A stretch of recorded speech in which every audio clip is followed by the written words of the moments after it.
The ominous sound of chains triggered my survival instincts. Just as they prepared to finish me off, 2 gunshots echoed from behind, piercing through the chaos. I gave you a chance, kid, but now let me tell you what happens next.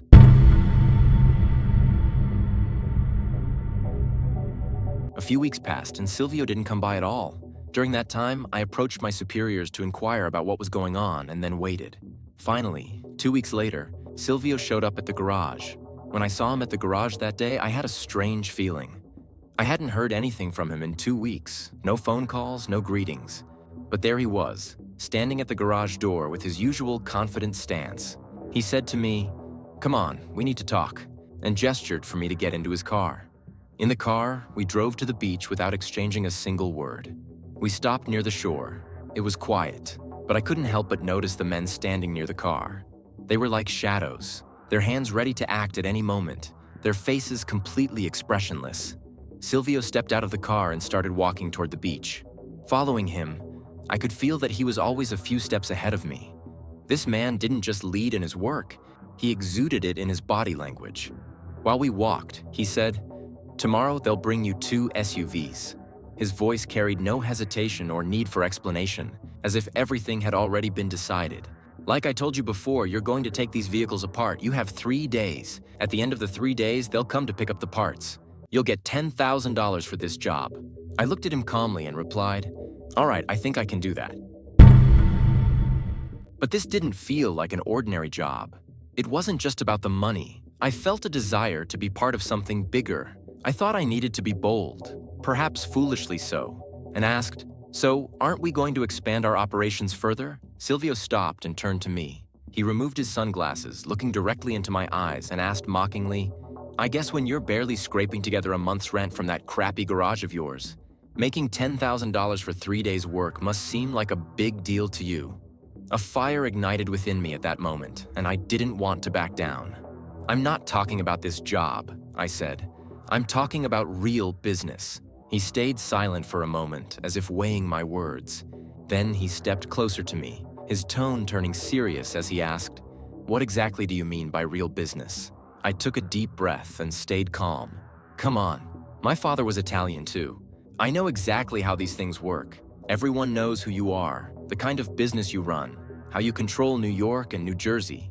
Let's not fool ourselves. Someone like you isn't going to be limited to fake plates and car parts. The Riccielli family isn't just influential in New York. They have a hand in the entire Northeast. With someone as skilled as me working with you, you could take things to the next level."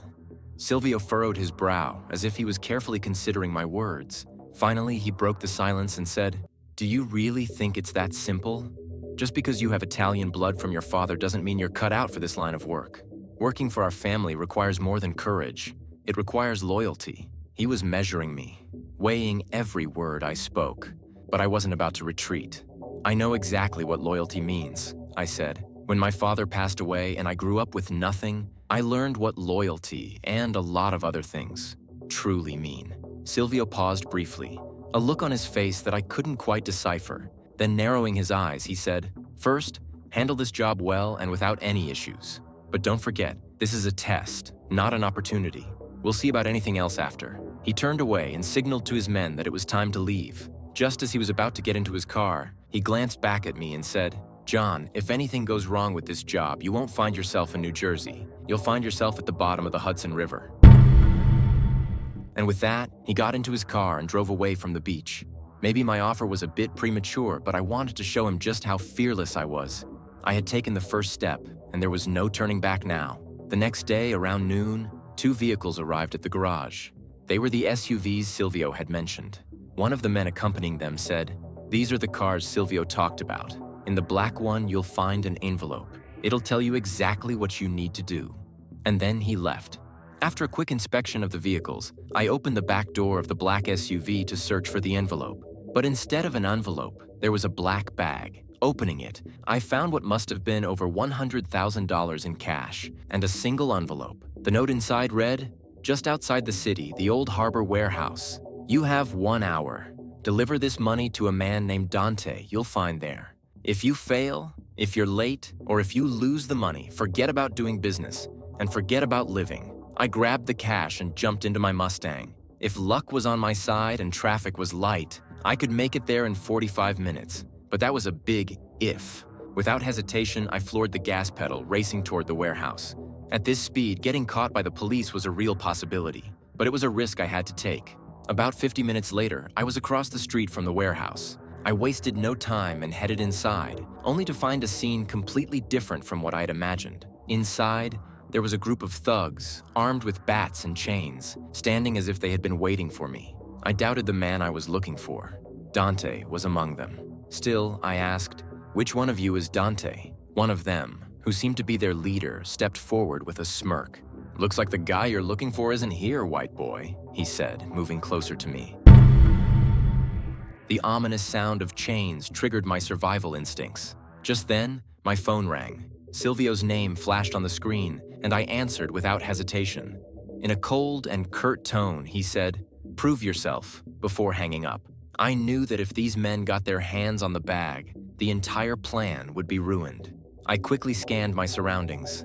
I needed a high spot where I could toss the bag out of their reach. Before I could act, one of the men landed a punch square on my face. The impact threw me off balance, and it took a few seconds to regain my focus. Despite the disorientation, I managed to take down two of the attackers coming at me. The thugs hesitated momentarily, but then surrounded me.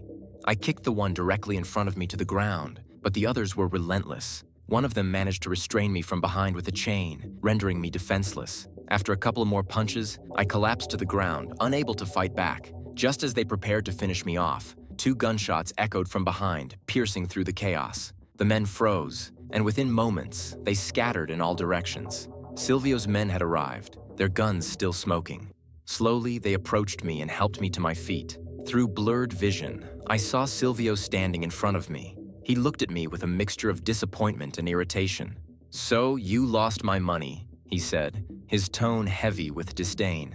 "I gave you a chance, kid, but now let me tell you what happens next. First, you owe me $150,000 including interest.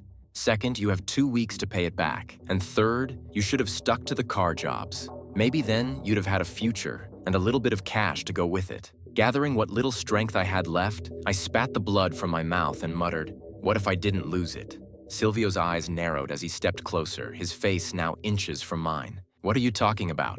I pointed upward. "The money's safe. I didn't lose it." He looked up and spotted the bag exactly where I had thrown it. With a nod, he signaled his men to retrieve it. Once they confirmed the money was intact, Silvio turned back to me, a faint smirk playing on his lips. "Well, I didn't expect that. You've surprised me, grease monkey." He placed a hand on my shoulder and began walking with me.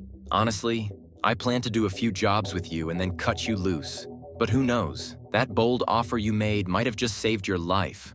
What you did today deserves recognition. At least, I believe that in life, every good or bad action has its reward or consequence. And you, kid, just proved you're capable of something." He paused for a moment before continuing. "For now, you've secured the car job. After all this, I'll extend your time on those 2 SUVs to 1 week. As for expanding the business, we'll see." With that, he shook my hand and walked back to his car. As I stood there, my brow and lip bleeding, I couldn't help but feel a mix of pain and relief. Somehow, I managed to make my way back to the garage.